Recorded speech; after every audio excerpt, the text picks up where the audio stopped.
नमस्कार दोस्तों, आज हम चलेंगे उस क्षण की ओर जब अर्जुन युद्ध भूमि में खड़ा होकर जीवन, धर्म और मोह के बीच जूझता है। यही है भगवद गीता का प्रथम अध्याय। अध्याय 1, अर्जुन विषाद योग। युद्ध भूमि में अर्जुन की मनोदशा और भावनात्मक संघर्ष। महाभारत का युद्ध शुरू होने वाला है। दोनों सेनाएं कुरुक्षेत्र के मैदान में हैं। अर्जुन के रथ के सारथी भगवान श्री कृष्ण हैं। युद्ध शुरू होने से पहले अर्जुन का मन व्याकुल हो उठता है।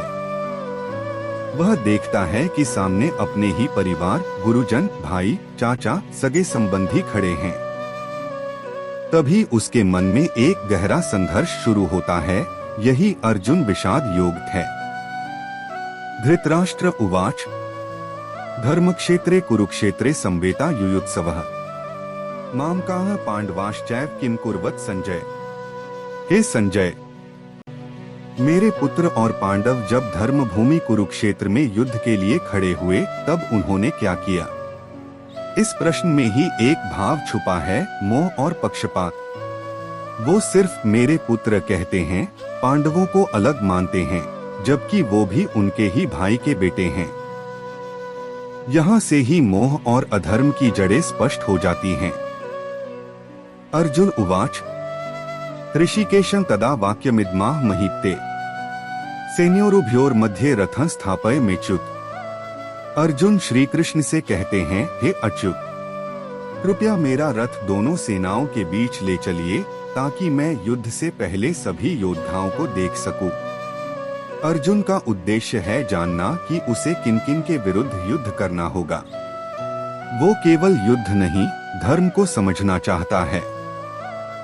हे कृष्ण, मेरा रथ सेनाओं के बीच ले चलिए ताकि मैं देख सकूं कि मुझे किन लोगों से युद्ध करना है। अर्जुन उवाच दृष्ट्वेम स्वजनम कृष्ण युयुत्सु समुपस्थितम सीदंती मम गात्राणि मुखं च परिशुष्यति।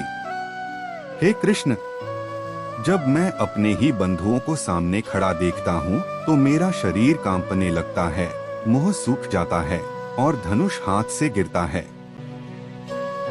अर्जुन के मन में प्रेम और करुणा उमड़ आती है। वह युद्ध से पहले ही मानसिक रूप से टूटने लगता है। न च श्रेयोनुपश्यामि हत्वा स्वजन्माहवे न कांक्षे विजयं कृष्ण न च राज्यं सुखानि च। हे कृष्ण, मैं युद्ध में अपने ही स्वजनों को मारकर कोई भलाई नहीं देखता।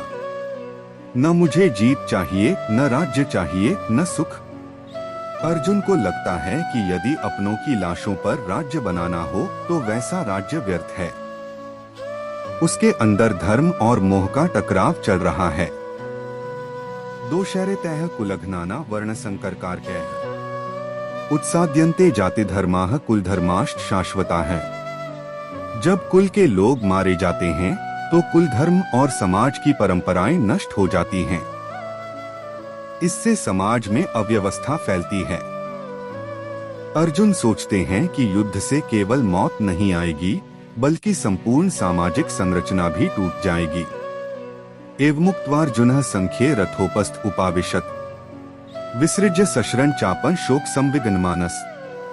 इस प्रकार कहकर अर्जुन ने शोक से भरकर अपना धनुष बाण नीचे रख दिए और रथ पर बैठ गए।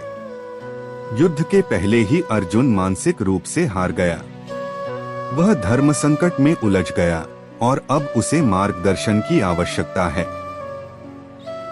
अर्जुन सिर्फ योद्धा नहीं, एक विचारशील आत्मा है। उसे अपने कर्तव्य, धर्म और रिश्तों के बीच टकराव दिखता है। वो सोचता है, क्या अपनों को मारकर हासिल किया राज्य सार्थक होगा? उसके अंदर करुणा, मोह और भ्रम भर गया है। वह युद्ध से पीछे हटना चाहता है। सबसे बड़ा युद्ध बाहरी नहीं, अंदर का होता है, जहां भावनाएं, कर्तव्य और धर्म टकराते हैं।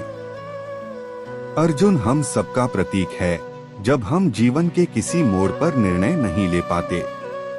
यह अध्याय हमें सिखाता है कि भावनाएं जरूरी हैं, लेकिन भ्रम से बाहर आना भी अनिवार्य है। यही वह क्षण है जब श्री कृष्ण गीता का उपदेश देना शुरू करते हैं। अगर आपको जीवन की गहराई और गीता की सच्चाई पसंद आ रही है तो चैनल को सब्सक्राइब करें, वीडियो को लाइक करें और चलिए साथ मिलकर आत्मा की यात्रा शुरू करते हैं।